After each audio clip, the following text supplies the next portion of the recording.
शिवाय। अथ श्री लिंगाष्टकम्। ब्रह्ममुरारिसुरार्चितलिङ्गं निर्मलभाषितशोभितलिङ्गं जन्मजदुःखविनाशकलिङ्गं तत्प्रणमामि सदा शिवलिङ्गं। देवमुनिप्रवरार्चितलिङ्गं कामदहं करुणाकरलिङ्गं रावणदर्पविनाशनलिङ्गं तत्प्रणमामि सदा शिवलिङ्गं। सर्वसुगन्धसुलेपितलिङ्गं बुद्धिविवर्धनकारणलिङ्गं सिद्धसुरासुरवन्दितलिङ्गं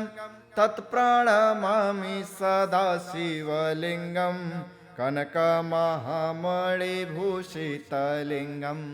फणिपतिवेष्टितशोभितलिङ्गं दक्षसुयज्ञविनाशनलिङ्गं तत्प्रणमामि सदा शिवलिङ्गं। कुङ्कुमचन्दनलेपितलिङ्गं पङ्कजहारसुशोभितलिङ्गं सञ्चितपापविनाशनलिङ्गं तत्प्रणमामि सदा शिवलिङ्गं। देवगणार्चितसेवितलिङ्गं भावैरभक्तिभिरेव च लिङ्गं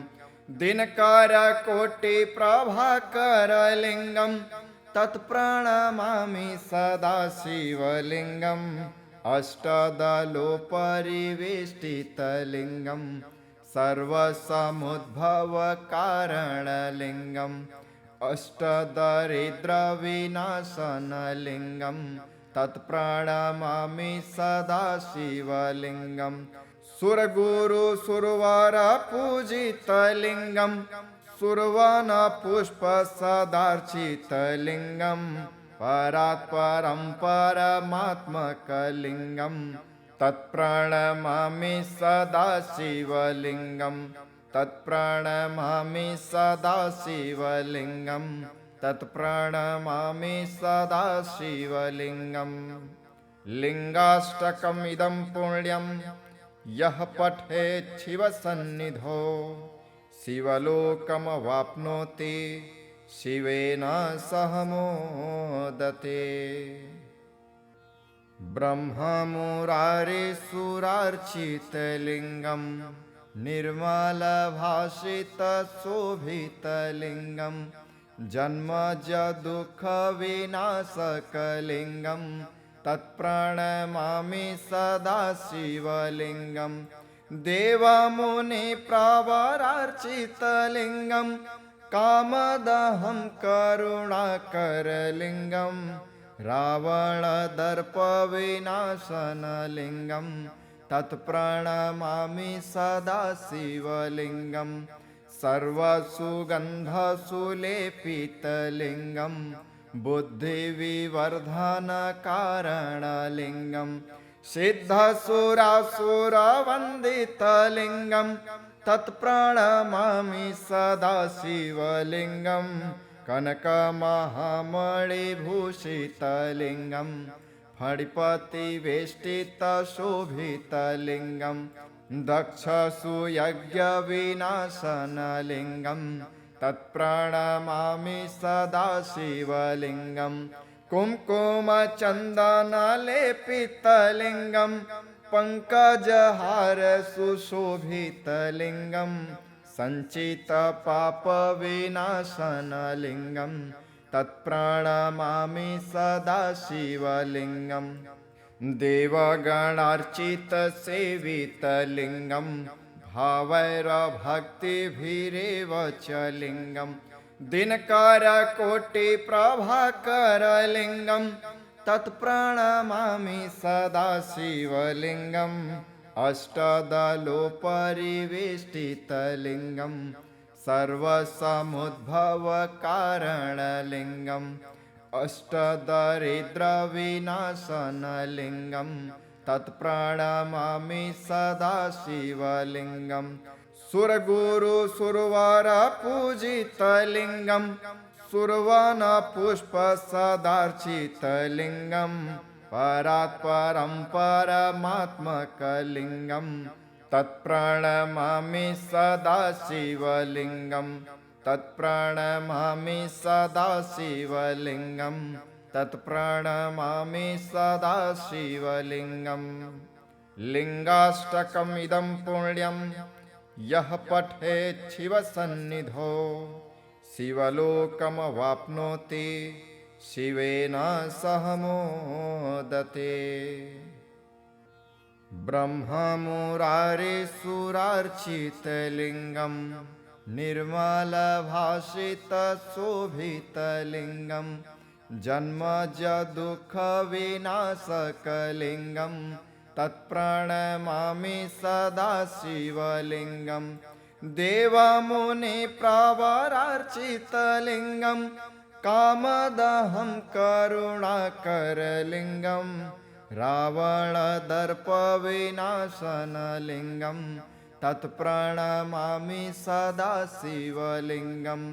सर्वसुगन्धसुलेपितलिङ्गं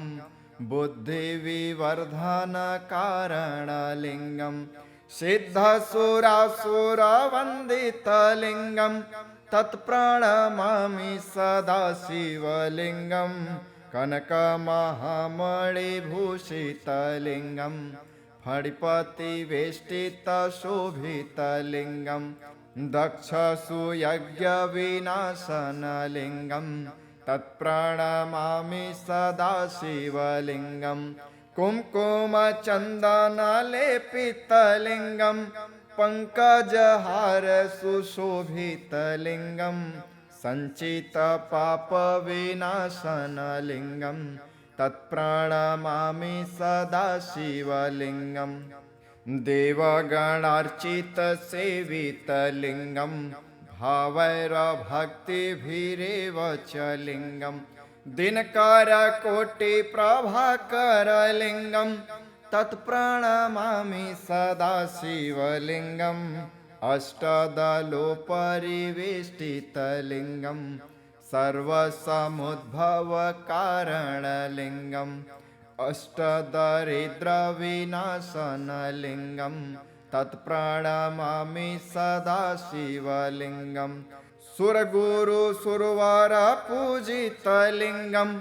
सुरवन पुष्पसदार्चितलिङ्गं परात्परं परमात्मकलिङ्गं तत्प्रणमामि सदा शिवलिङ्गं तत्प्रणमामि सदा शिवलिङ्गं तत्प्रणमामि सदा शिवलिङ्गं लिङ्गाष्टकमिदं पुण्यं यः पठेत् शिवसन्निधौ शिवलोकमवाप्नोति शिवेन सह मोदते ब्रह्ममुरारिसुरार्चितलिङ्गं निर्मलभाषितशोभितलिङ्गं जन्मजदुःखविनाशकलिङ्गं तत्प्रणमामि सदा शिवलिङ्गं देवमुनिप्रवरार्चितलिङ्गं कामदहं करुणाकरलिङ्गं रावणदर्पविनाशनलिङ्गं तत्प्रणमामि सदा शिवलिङ्गं सर्वसुगन्धसुलेपितलिङ्गं बुद्धिविवर्धनकारणलिङ्गं सिद्धसुरासुरवन्दितलिङ्गं तत्प्रणमामि सदा शिवलिङ्गं कनकमहामणिभूषितलिङ्गं फणिपतिवेष्टितशोभितलिङ्गं दक्षसुयज्ञविनाशनलिङ्गं तत्प्रणमामि सदा शिवलिङ्गं कुङ्कुमचन्दनलेपितलिङ्गं पङ्कजहारसुशोभितलिङ्गं सञ्चितपापविनाशनलिङ्गं तत्प्रणमामि सदा शिवलिङ्गम् देवगणार्चितसेवितलिङ्गं भावैरभक्तिभिरेव च लिङ्गम् दिनकरकोटिप्रभाकरलिङ्गं तत्प्रणमामि सदा शिवलिङ्गम् अष्टदलोपरिवेष्टितलिङ्गं सर्वसमुद्भवकारणलिङ्गम् अष्टदरिद्रविनाशनलिङ्गं तत्प्रणमामि सदा शिवलिङ्गम् सुरगुरुसुरवरपूजितलिङ्गं सुरवनपुष्पसदार्चितलिङ्गं परात्परं परमात्मकलिङ्गं तत्प्रणमामि सदा शिवलिङ्गम् तत्प्रणमामि सदा शिवलिङ्गम् तत्प्रणमामि सदा शिवलिङ्गम् लिङ्गाष्टकमिदं पुण्यं यः पठेत् शिवसन्निधौ शिवलोकमवाप्नोति शिवेन सह मोदते ब्रह्ममुरारिसुरार्चितलिङ्गं निर्मलभाषितशोभितलिङ्गं जन्मजदुःखविनाशकलिङ्गं तत्प्रणमामि सदा शिवलिङ्गं देवमुनिप्रवरार्चितलिङ्गं कामदहं करुणाकरलिङ्गं रावणदर्पविनाशनलिङ्गं तत्प्रणमामि सदा शिवलिङ्गं सर्वसुगन्धसुलेपितलिङ्गं बुद्धिविवर्धनकारणलिङ्गं सिद्धसुरासुरवन्दितलिङ्गं तत्प्रणमामि सदा शिवलिङ्गं कनकमहामणिभूषितलिङ्गं फणिपतिवेष्टितशोभितलिङ्गं दक्षसुयज्ञविनाशनलिङ्गं तत्प्रणमामि सदा शिवलिङ्गं कुङ्कुमचन्दनलेपितलिङ्गं पङ्कजहारसुशोभितलिङ्गं सञ्चितपापविनाशनलिङ्गं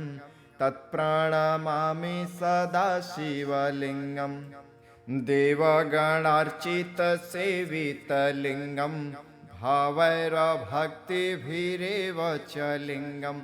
दिनकरकोटिप्रभाकरलिङ्गं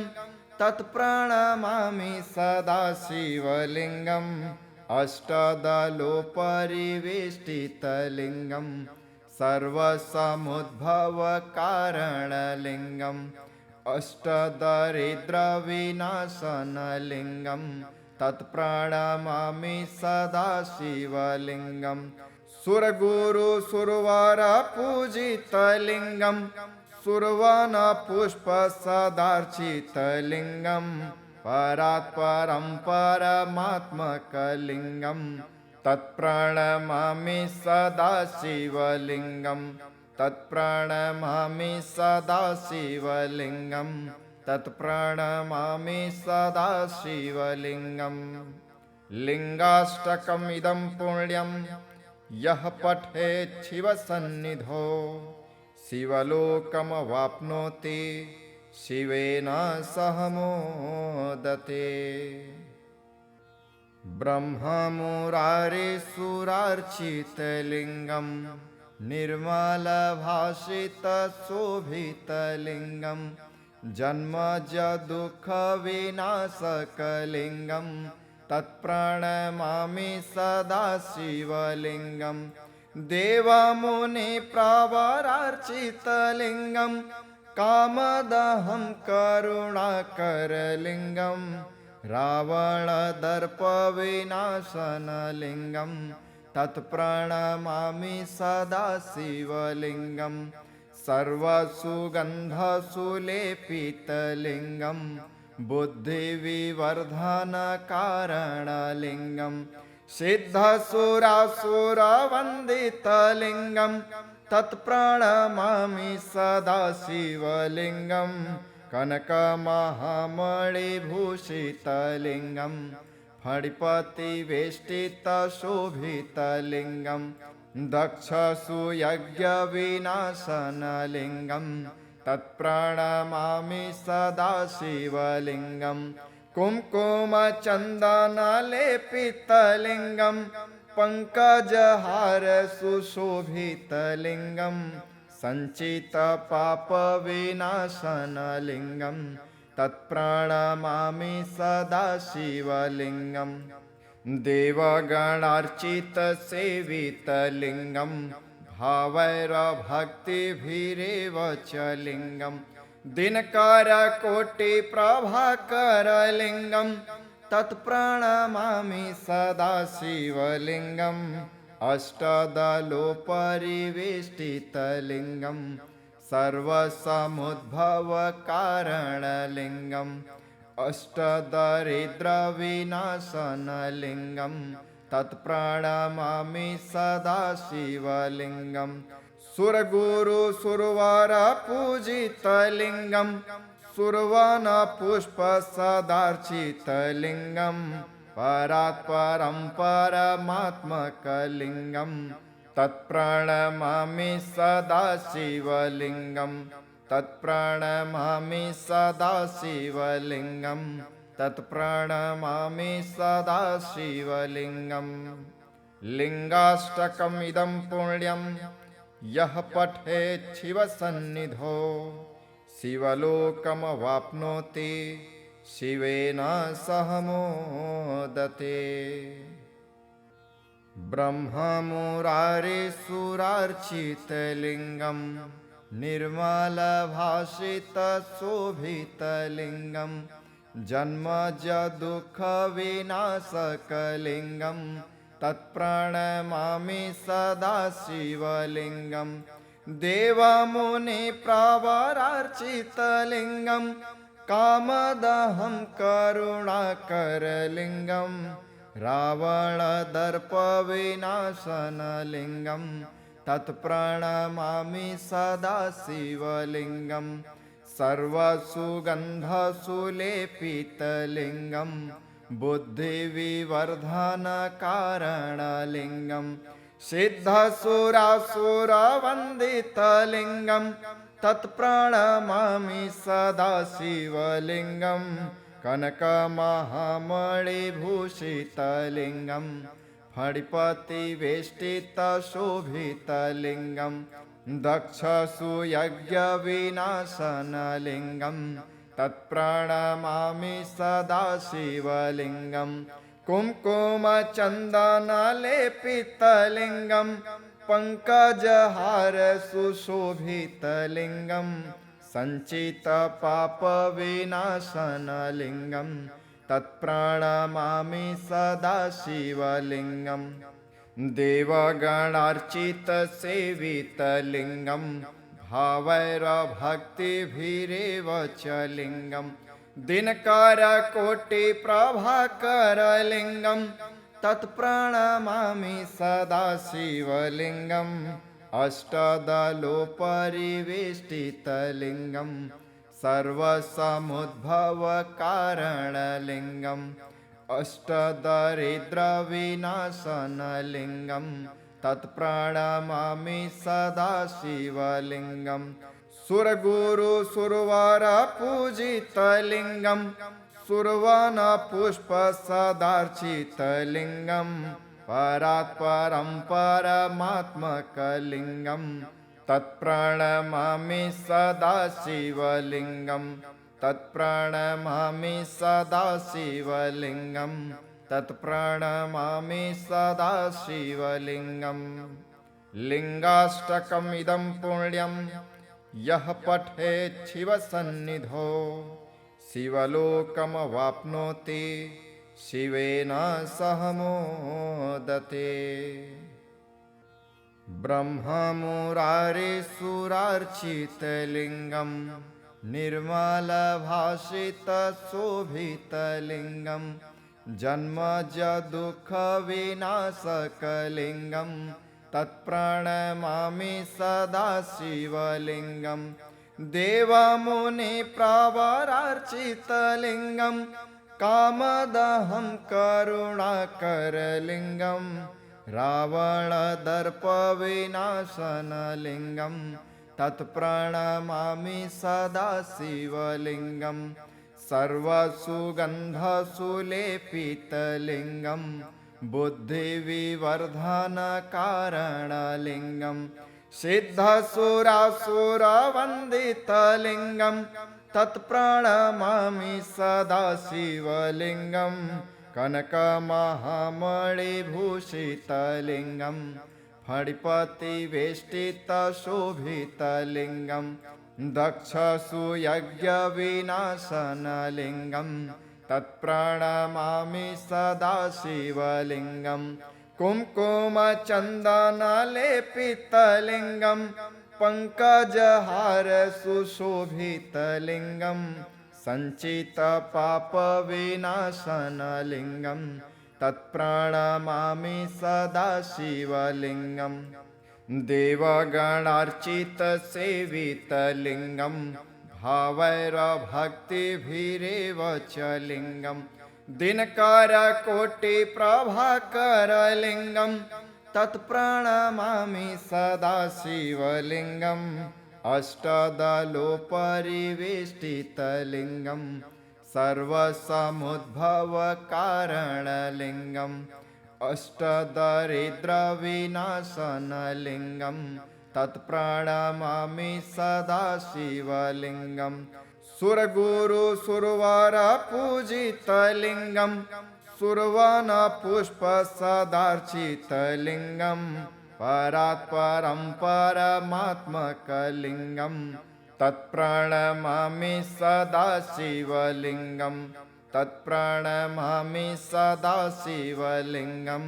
तत्प्रणमामि सदा शिवलिङ्गं लिङ्गाष्टकमिदं पुण्यं यः पठेत् शिवसन्निधौ शिवलोकमवाप्नोति शिवेन सह मोदते ब्रह्ममुरारिसुरार्चितलिङ्गं निर्मलभाषितशोभितलिङ्गं जन्मजदुःखविनाशकलिङ्गं तत्प्रणमामि सदा शिवलिङ्गं देवमुनिप्रवरार्चितलिङ्गं कामदहं करुणाकरलिङ्गं रावणदर्पविनाशनलिङ्गं तत्प्रणमामि सदा शिवलिङ्गं सर्वसुगन्धसुलेपितलिङ्गं बुद्धिविवर्धनकारणलिङ्गं सिद्धसुरासुरवन्दितलिङ्गं तत्प्रणमामि सदा शिवलिङ्गं कनकमहामणिभूषितलिङ्गं फणिपतिवेष्टितशोभितलिङ्गं दक्षसुयज्ञविनाशनलिङ्गं तत्प्रणमामि सदा शिवलिङ्गं कुङ्कुमचन्दनलेपितलिङ्गं पङ्कजहारसुशोभितलिङ्गं सञ्चितपापविनाशनलिङ्गं तत्प्रणमामि सदा शिवलिङ्गं देवगणार्चितसेवितलिङ्गं भावैरभक्तिभिरेव च लिङ्गं दिनकरकोटिप्रभाकरलिङ्गं तत्प्रणमामि सदा शिवलिङ्गम् अष्टदलोपरिवेष्टितलिङ्गं सर्वसमुद्भवकारणलिङ्गम् अष्टदरिद्रविनाशनलिङ्गं तत्प्रणमामि सदा शिवलिङ्गं सुरगुरुसुरवरपूजितलिङ्गं सुरवनपुष्पसदार्चितलिङ्गं परात्परं परमात्मकलिङ्गं तत्प्रणमामि सदा शिवलिङ्गं तत्प्रणमामि सदा शिवलिङ्गं तत्प्रणमामि सदा शिवलिङ्गम् लिङ्गाष्टकमिदं पुण्यं यः पठेत् शिवसन्निधौ शिवलोकमवाप्नोति शिवेन सह मोदते ब्रह्ममुरारिसुरार्चितलिङ्गं निर्मलभाषितशोभितलिङ्गं जन्मजदुःखविनाशकलिङ्गं तत्प्रणमामि सदा शिवलिङ्गं देवमुनिप्रवरार्चितलिङ्गं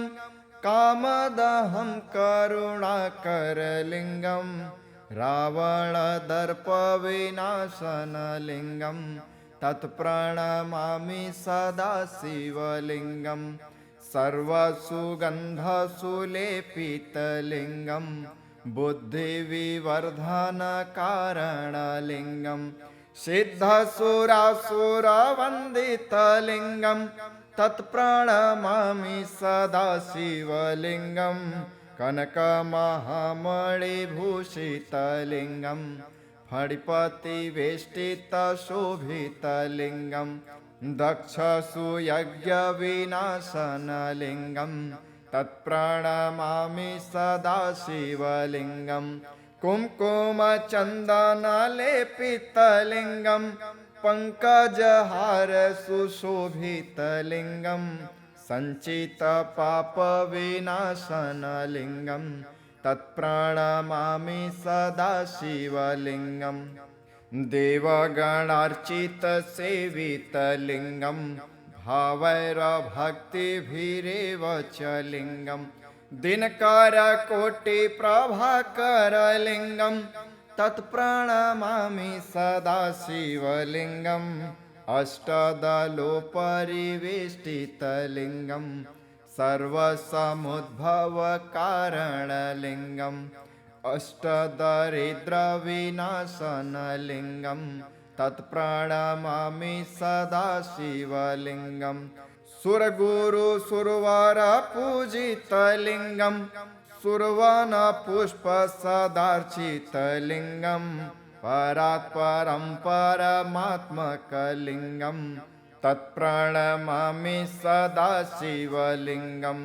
तत्प्रणमामि सदा शिवलिङ्गं तत्प्रणमामि सदा शिवलिङ्गं लिङ्गाष्टकमिदं पुण्यं यः पठेत् शिवसन्निधौ शिवलोकमवाप्नोति शिवेन सह मोदते ब्रह्ममुरारिसुरार्चितलिङ्गं निर्मलभाषितशोभितलिङ्गं जन्मजदुःखविनाशकलिङ्गं तत्प्रणमामि सदा शिवलिङ्गं देवमुनिप्रवरार्चितलिङ्गं कामदहं करुणाकरलिङ्गं रावणदर्पविनाशनलिङ्गं तत्प्रणमामि सदा शिवलिङ्गं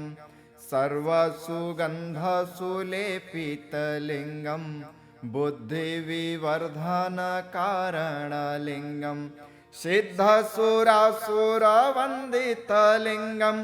तत्प्रणमामि सदा शिवलिङ्गं कनकमहामणिभूषितलिङ्गं फणिपतिवेष्टितशोभितलिङ्गं दक्षसुयज्ञविनाशनलिङ्गं तत्प्रणमामि सदा शिवलिङ्गं कुङ्कुमचन्दनलेपितलिङ्गं पङ्कजहारसुशोभितलिङ्गं सञ्चितपापविनाशनलिङ्गं तत्प्रणमामि सदा शिवलिङ्गं देवगणार्चितसेवितलिङ्गं भावैरभक्तिभिरेव च लिङ्गं दिनकरकोटिप्रभाकरलिङ्गं तत्प्रणमामि सदा शिवलिङ्गम् अष्टदलोपरिवेष्टितलिङ्गं सर्वसमुद्भवकारणलिङ्गम् अष्टदरिद्रविनाशनलिङ्गं तत्प्रणमामि सदा शिवलिङ्गम् सुरगुरुसुरवरपूजितलिङ्गं सुरवनपुष्पसदार्चितलिङ्गं परात्परं परमात्मकलिङ्गं तत्प्रणमामि सदा शिवलिङ्गं तत्प्रणमामि सदा शिवलिङ्गं तत्प्रणमामि सदा शिवलिङ्गम् लिङ्गाष्टकमिदं पुण्यं यः पठेत् शिवसन्निधौ शिवलोकमवाप्नोति शिवेन सह मोदते।